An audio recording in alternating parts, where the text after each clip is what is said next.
और इस बात को भूलना मत बिल्कुल भी।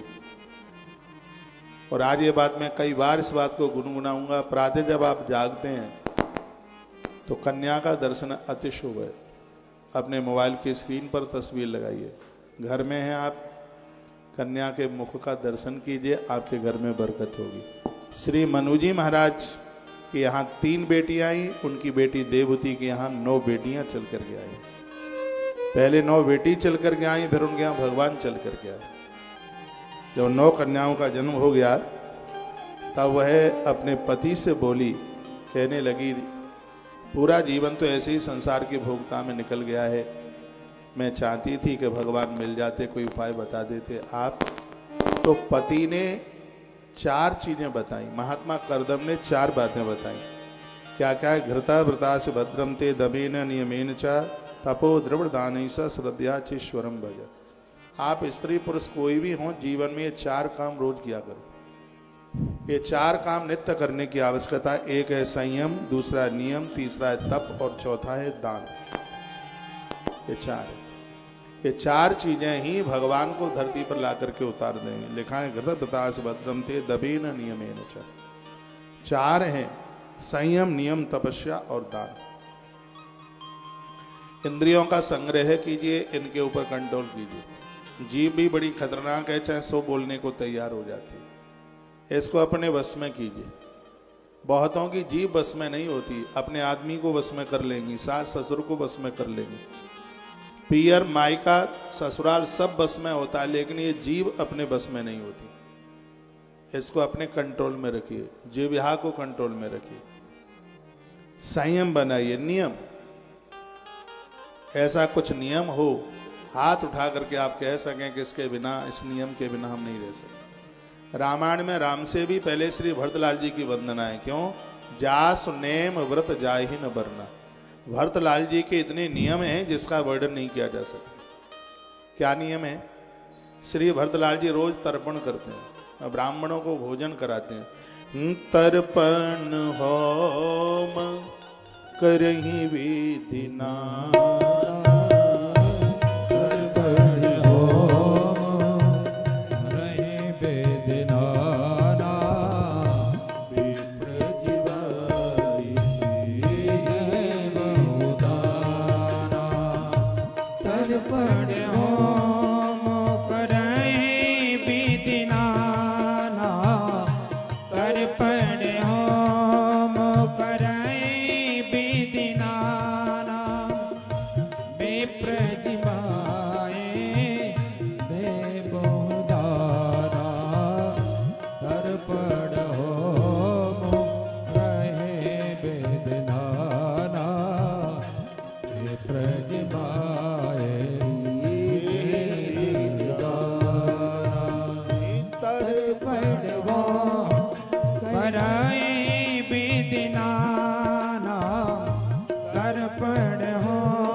गंगा जी नहाने को जाते हैं तो स्नान के बाद में 3-4 अंजलियां डालिएगा, जल दीजिए।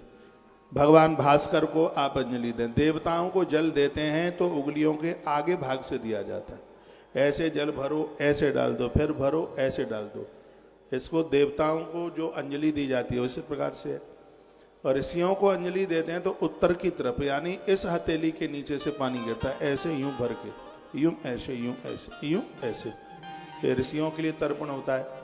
और जब हम पूर्वजों के लिए तर्पण करते हैं तो वो साउथ की तरफ, दक्षिण की तरफ पानी भर के यूं डाला जाता है, यूं ऐसे।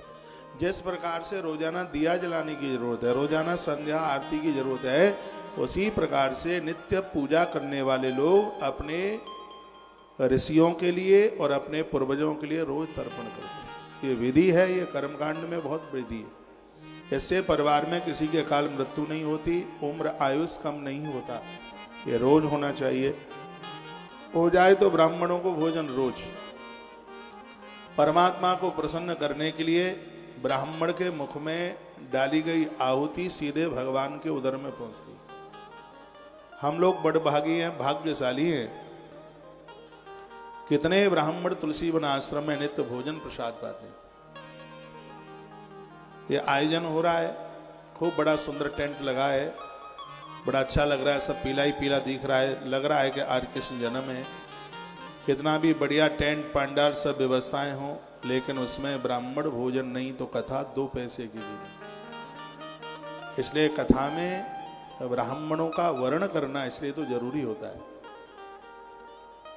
तर्पण होम करे विधि नाना, यज्ञ तर्पण और ब्राह्मण भोजन, यह तीनों की तीनों चीजें लोगों को दुर्गति से बचा देती है। ये कुछ नियम हो, गंगा जल लें, ये नियम हो, ब्राह्मण भोजन कराएं, गौ माता को रोटी दें, धरती माता को वंदन प्रणाम करें, अरे कोई तो नियम होना चाहिए। हनुमान चालीसा का पाठ करें, गंगा जल का आचमन करें, कुछ तो नियम होना चाहिए। हाथ उठाकर आप कह सकें कि ये काम किए बिना तो हम जल भी नहीं पी सकते। कोई न कोई नियम हो, भगवान नियम में बंधे, नियम होना चाहिए। तो पहली बात कही गई है, क्या कहा गया? सबसे पहले संयम। हम कितना भी पूजा पाठ करें, यदि इंद्रियां बस में नहीं है तो पूजा पाठ करने से कुछ भी नहीं होगा। हम मंदिर में जाते हैं, दर्शन करने की बड़ी महिमा है, और मंदिर में जाकर के यदि हमारी आंखें किसी वासना का शिकार हो रही हैं तो पुण्य तो कुछ मिलता नहीं, सवामन पाप लाद करके और लिया। ये आंखें बहुत बिगड़ी हैं। सूरदास जी की आंखें जन्म से फूटी नहीं थी, उन्होंने फोड़ डाली थी, और बाहर की आंखें फूटी, हृदय की आंख खुल गई। सूरदास भगवान के बड़े परम भक्त हैं, बहुत बंधन के लायक महापुरुष है। 73 वर्ष तक जो कि श्री गोवर्धन श्री गिरिराज जी की तलेटी में रहे, जिनकी हृदय की आंख ने भगवान गोविंद का दर्शन किया। आंखें तो अति शुद्ध होनी चाहिए, बहुत पवित्र होनी चाहिए। दुर्योधन के पास आंख ही तो नहीं थी, अर्जुन के पास आंखें थी, उसने भगवान को पहचान लिया, दुर्योधन नहीं पहचान पाया। साधना का एक बहुत बड़ा असर आंख के ऊपर होता है, नेत्र के ऊपर होता है। आंखें पत्नी के सामने कुछ और है, बेटी के सामने कुछ और है, भाई के सामने कुछ और है, पति के सामने कुछ और है। ये 4 चीजें हैं जिनका भरोसा नहीं है कब बदल जाए। एक है सृष्टि, सृष्टि कहते हैं औलाद। जो बच्चे माता पिता के बहुत बड़े भक्त रहे और वो ऐसे बदल गए कि माता पिता का नाम लेने को तैयार नहीं हुए। सृष्टि यानी संतान, वृष्टि यानी बारिश। सृष्टि, वृष्टि, ट्रष्टि और दृष्टि, इन 4 का भरोसा नहीं है। कौन कौन है? सृष्टि, वृष्टि और ट्रष्टि और दृष्टि, ये 4 हैं। हाँ, सृष्टि यानी संतान, परिवार। भाई कब तक आपका संग देगा पता नहीं है, बच्चे कब तक आपका साथ देंगे पता नहीं है। सृष्टि, भरोसा नहीं इनका। वृष्टि, कब कितना बरस जाए, इतना बरस जाए कि भैया लेने के देने पड़ जाए, तो वर्षा का भी कोई भरोसा नहीं है। और एक जो कमेटी के जो ट्रस्टी लोग हैं, इनका भी कोई भरोसा नहीं है। हाँ, मुंह लटका ही रहता है, थोड़ा सा पद मान प्रतिष्ठा में कहीं कमी रह जाए तो बड़े बवाल मचते हैं, इनका भी भरोसा नहीं है। तो वृष्टि और क्या बताया, सृष्टि और ट्रष्टि, और चौथे चरण में है दृष्टि। आंख का भी भरोसा नहीं है कब यह अपराध कर बैठे। भगवान को प्राप्त करने के लिए संयम, नियम, तप और दान, 4 की आवश्यकता है। देखना न कि इंद्रियों के घोड़े बड़े, इन पे हरदम ये संयम के कोड़े पड़े। अपने रथ को सुमार्ग लगाते चलो, कृष्ण गोविंद गोपाल गाते चलो। जो इंद्रियों का जो घोड़ा है यह बड़ा खतरनाक है भैया। इसके पास में संयम रूपी लगाम होनी चाहिए। लगाम ढीली हुई नहीं कि घोड़ा भागा नहीं। मध्य प्रदेश में एक जगह पड़ती है दतिया, 2018 में मैंने यहाँ कथा करी, तो घोड़े पर बैठ गया मैं। घोड़ा लेकर के इतनी जोर से भागा, लगाम मेरे हाथ से छूट गई। ऐसी जोर से लेकर के भागा और पक्के पत्थर पर ले जाकर के पटका, और ऐसी जोर से पटका के कोमा में चला गया। कोमा, बोलती बंद, अंदर से उतर बंद, आवाज बंद। 11 बजे की घटना, 12 बजे कथा को शुरू होना। उस गांव के लोगों को भी देखिए, उन्होंने दूसरा आदमी बुला लिया कथा के लिए। कथावाचक उनको कहा कि तो गए राम नाम सत्य, अस्पताल में लौट के आ जाएं तो आ जाएं। वो वक्ता जी आ गए दूसरे, और हमें गाड़ी में ले जा करके, और वो अस्पताल की तरफ, वो दतिया के पास कोई गांव था, वहां कथा थी, वो लेके जा रहे हो। मुझे रास्ते में होश आ गया। आधा घंटा चलने के बाद में मुझे होश आ गया। होश आया तो थोड़ा मैं सीट पर बैठ गया। सही बात है जो मैं आपको बोल रहा हूं। मैंने पूछा आप लोग मुझे कहां लेके जा रहे हो? तो बोले कि तुम्हें घोड़े ने पटक दिया है, तुम्हें चोट लग गई है, तुम बेहोश हो, इसलिए तुम्हें अस्पताल लेकर के जा रहे हैं। मैंने कहा कथा का टाइम नहीं हुआ है, अभी कथा का टाइम नहीं है। देखो मरासू धरे हैं और बहुत जोर से हड्डी में चोट, और परिय कथा की, का कथा का टाइम नहीं हुआ। उन्होंने कहा कथा का तो टाइम हो गया। हमने कहा गाड़ी करो वापस, मुझे करनी है कथा। और मैं लौट के आया, जो नए वक्ता जी आए वो मेरा मुंह देखते रह गए। मैंने लेट के कथा करी, बोतल ऊपर चढ़ रही थी, दर्द था बॉडी में, लेकिन कथा नहीं छोड़ी, कथा पूरी करी। कथा चोट कमर में थी, कोई प्लास्टर नहीं, कुछ भी नहीं, मखाने खा खा करके चोट ठीक कर ली। मखानी खा के चोट ठीक हो गई। तो घोड़े का बात मैं इसलिए कह रहा हूं, आचार्य चाणक्य को भी घोड़े ने गिराया होगा जरूर। चाणक्य ने अपनी नीति में लिखा सकड़म पंच हस्ते न 10 हस्ते न भाजना। उन्होंने कहा कि बैल से 5 हाथ दूर रहना और घोड़े से 10 हाथ दूर रहना, तो कब गिरा दे। तो मैं सिर्फ उसी घोड़े की बात नहीं कर रहा हूं, इंद्रिय रूपे घोड़ों की भी बात कर रहा हूं। ये 10 घोड़े बड़े खतरनाक हैं, इसलिए अर्जुन कितने होशियार निकले, उन्होंने 10 घोड़ों की लगाम भगवान गिरधर के हाथ में सौंप दी महाभारत के युद्ध में। संसार के दुर्योधन को तो वही जीत पाएगा जिसके इंद्रिय रूपी घोड़े को भगवान ने संभाल लिया। तो परमात्मा हमारी इंद्रिय रूपी घोड़े को तब संभालेगा कब, जब हम घोड़े की लगाम उसको दे दें। संयमित जीवन जिए, संयमित जीवन। भोग विलासता के बाहर निकल करके जिंदगी जी जाती है, वो कुछ अद्भुत जीवन होता है। बच्चों के भी बच्चे हो गए हैं, अब घर के बाहर आ जाओ। दुनिया की चाशनी बहुत चाट ली है। बुढ़ापे में पति पत्नी दोनों तस्वीर खिंचाए, बहन और भाई जैसी फोटो लगती है, कभी भी अजमा के देख ले। जवानी में खींची गई फोटो ही पति पत्नी जैसी लगती है, बुढ़ापे में तो फोटो भी बदल जाती है। मैं ये नहीं कह रहा कि बुढ़ापे में बहन भाई बन जाएं, मैं ये कह रहा हूं कि वृद्धावस्था में बहन और भाई जैसी पवित्रता के साथ ये पति पत्नी भजन नहीं करेंगे, तब तक उद्धार आत्म कल्याण नहीं होगा। चाशनी संसार की बहुत चाट ली है, कितने भोग और भोग। यदि भोपाल में किसी जलेबी वाले की दुकान हो तो मुझे लेके चलना, मैं उसके पास जाऊंगा और एक बात पूछूंगा उससे। मैं पूछूंगा भाई साहब दुकान की जलेबी खत्म हुई क्या? वो जवाब देगा कि महाराज जलेबी तो खत्म नहीं हुई, लेकिन मेरी दुकान की जलेबी खाने वाले बहुत खत्म हो गए। जलेबियां खा खा करके ऊपर चले गए। भोग भोगते भोगते ये मनुष्य खत्म हो जाएगा, लेकिन भोग आज तक कभी खत्म नहीं हुआ। इसलिए संसार के भोग चाटने के लिए अब समय नहीं रहा। वानप्रस्थ जीवन हो गया है, बच्चों को भी बच्चे हो गए हैं, उससे बाहर निकल के आइए। कुछ नियम बना लो, नियम बना लो कि एक बेलपत्री महादेव को रोज चढ़ाएगा। नियम बना लो कि हम गंगाजल का आचमन रोज करेंगे। नियम बना लो कि हनुमान बाबा को एक हनुमान चालीसा रोज सुनाएंगे। कुछ तो नियम होना चाहिए, फिर देखो भगवान मिलते हैं कि नहीं। तो सबसे पहली बात कही संयम, दूसरा है नियम, तीसरा है तप। जो आप व्रत वगैरह करते हैं सब तप में आता। तप में इंद्रियों को खींचकर ईश्वर के चरणों से जोड़ दिया जाता है, श्रीमद् भगवद गीता कहती है। और चौथी बात कही गई है दान। आपके घर में ननद का पति आता है, खाली हाथ मन जाने दीजिए। ये 4 लोग तुम्हारे घर में आए हैं, 4 के आगमन तुम्हें तत्क्षण गंगा सागर तीर्थ यात्रा करने का फल प्राप्त हो जाता है। वो 4 कौन कौन से मैं बता रहा हूं। एक तो आपका दामाद आपके घर आया, वो घर में किसी का दामाद लगता है, किसी के ननद का पति, क्या बोलेंगे, नंदेऊ ऐसा कुछ बोलेंगे, तो उसका आगमन बहुत शुभ है। ननद का बेटा जो आपका भांजा लगेगा और वृद्धों का वो देवता लगेगा, इसका आना बहुत ज्यादा शुभ है, बहुत ही ज्यादा शुभ है।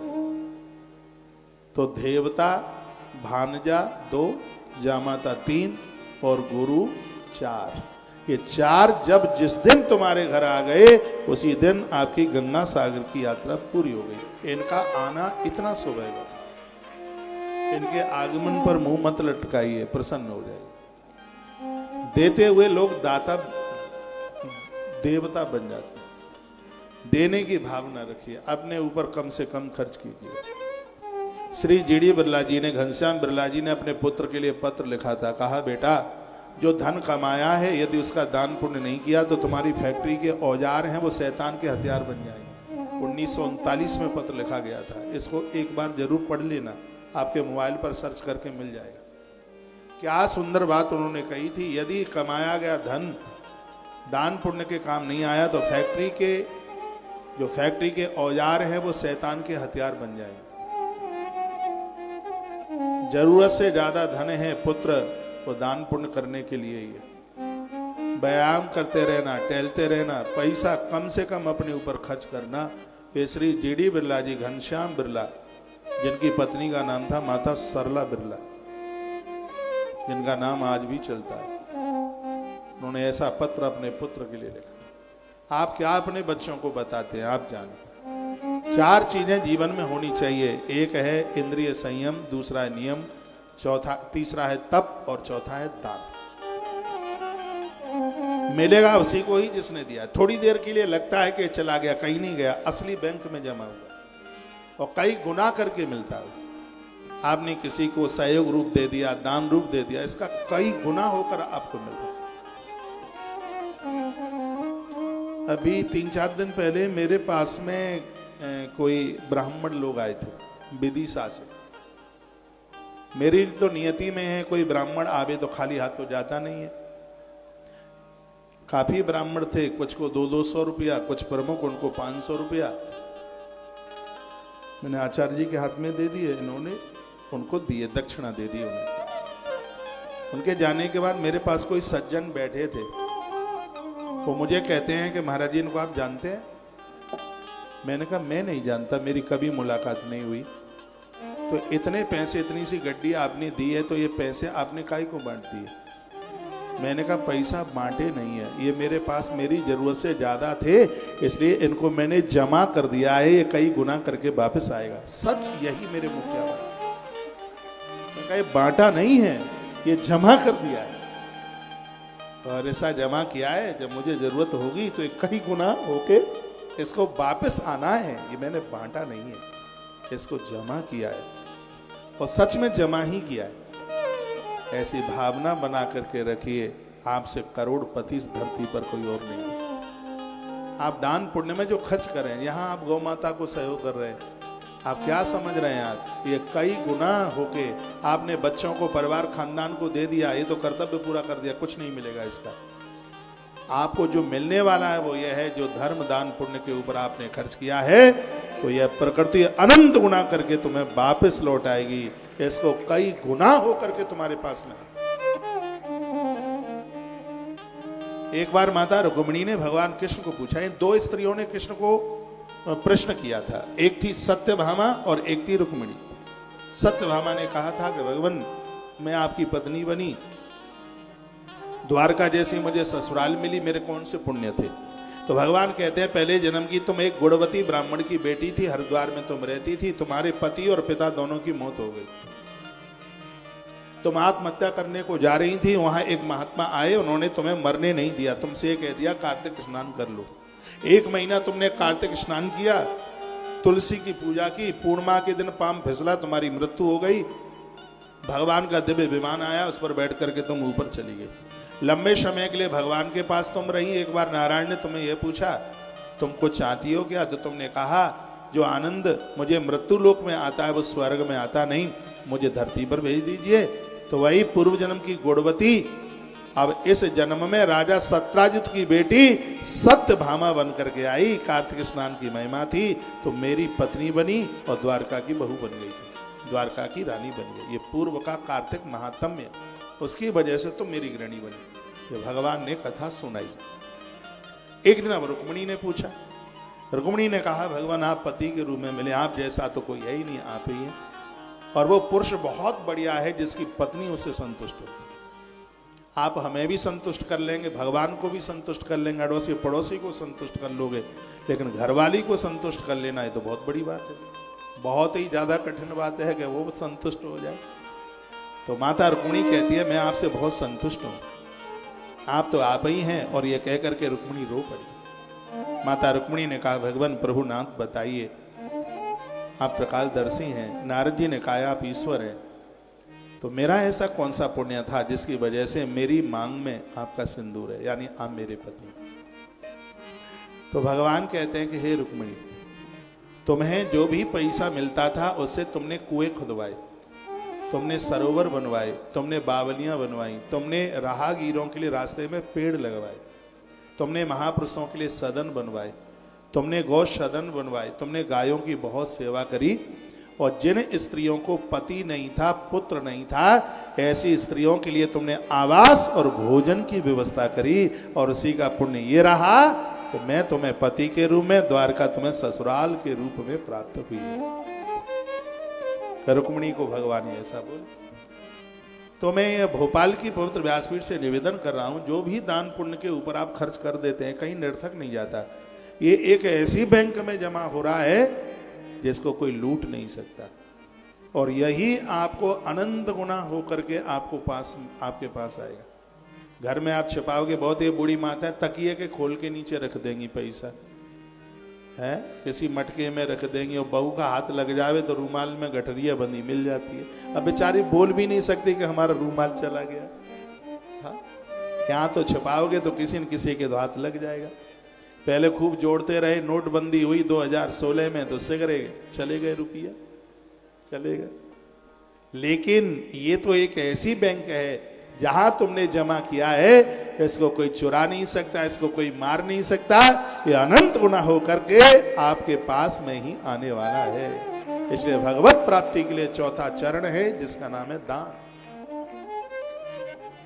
पहला है संयम, दूसरा है नियम, तीसरा है तप और चौथा है दान। महात्मा करदम ने अपनी पत्नी को ये चार बातें बताई और उसी का ये प्रभाव हुआ कि उनके आंगन में कार्तिक के महीने में दिन बुधवार शुक्ल पक्ष की पंचमी के दिन कार्तिक में स्वयं भगवान आकर के पधारे, जिनका नाम हुआ बोलिए कपिल नारायण भगवान की। भगवान कपिल देव चल करके आए। आकाश से धुंधमिया फूलों की वृष्टि, जय जय उद्घोष, जय जयकार की आवाज हो रही थी। पिता तो परिक्रमा करके वन के लिए चले गए और माता जी आई और भगवान के सामने आकर के बैठ गए। पितरी प्रस्तुतेरण्यम मातु प्रिय चिकित्सा। मैत्रेय जी कहते हैं कि पिता के वन में जाने पर भगवान कपिल जी माता का प्रिय करने की इच्छा से उस बिंदु सरोवर तीर्थ में रहने लगे। लंबे समय तक रहे। मैया पास में बैठी है, मैया की आंख में आंसू थे। और कथा तब ही समझ में आती है जब आंखें सजल हो जाती हैं, आंखों में फुरफुर आंसू निकल पड़ते। और कथा में बैठकर आंख में आंसू निकले तो समझ लो का अपराध आंख के दरवाजे से बह गए बाहर। भगवान कहते हैं उसे हृदय में मैं बैठ जाता हूँ, श्रोता के हृदय में मैं बैठता हूँ कथा में जिसकी आंख में आंसू आ जाए, नाचने का मन हो, रोना शुरू कर दे, उसे हृदय में मैं बैठ जाता हूँ। मम गुण गावता पुलक शरीरा, मम गुण गावत पुलक शरीरा, गदगद गिरा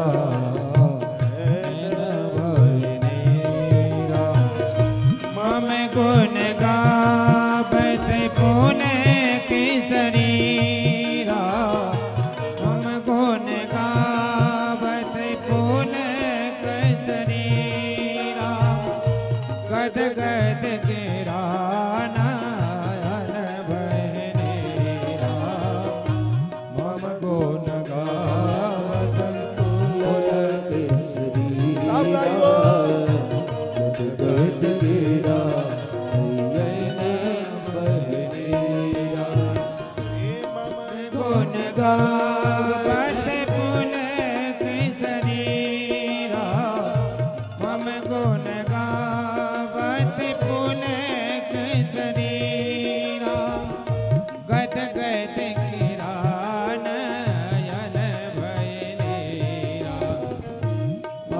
गुण गावत पुलक शरीरा जगत हीरा नैन बहेरा। गदगद गिरा नैन बहे नीरा। कथा सुनते सुनते आंख में आंसू आ जाए, समझ लीजिए, माइक खोलिए, उस हृदय में भगवान आकर के बैठ गए। मैया देवहूति प्रभु के पास आके बैठ गई, कहने लगी तत्ताम गताहम शरणम शरण्यम सुरत संसार तरु कुठारम जगा से आयम प्रकृति पुरुषस्य नमामि सद्धर्म विदाम वरिष्ठ। आप अपने भक्तों को संसार रूपी इस वृक्ष के लिए कुठार के समान साबित होते हैं। मैं प्रकृति और पुरुष का ज्ञान प्राप्त करने की इच्छा से शरणागत वत्सल भगवान में आपकी शरण आई हूं। आप भागवत धर्म जानने वालों में सबसे श्रेष्ठ हैं। जिज्ञास आयम प्रकृति पुरुषस्य नमामि सद्धर्म विदाम वरिष्ठम शब्द लिखा है। भागवत धर्म जानने वाले इस लोक में जितने भी लोग आए हों, परलोक में हों, सबसे श्रेष्ठ आप हैं। भागवत धर्म के बारे में जो जानकारी आपको है, शायद किसी को आप सबसे श्रेष्ठ हैं। तो ये भगवान, मैं आपको सबसे पहले प्रणाम करती हूँ। कथा तब ही सुने, पहले आगे व्यासपीठ को प्रणाम करें, तब ये कथा टिकेगी। तो भगवान को जगाने से पहले घंटी बजाई जाती है, प्रणाम किया जाता है, फिर भगवान को जगाया जाता है। नियम है, स्नान करने से पहले जल देवता को प्रणाम किया जाता है। नदी में प्रवेश करने से पहले सरता को वंदन प्रणाम किया जाता है। नदी कथा सुनने से भी पहले व्यासपीठ को प्रणाम किया जाता है, उसे वंदन किया जाता है, प्रणाम किया जाता है उसे, उसके बाद में सुना जाता है।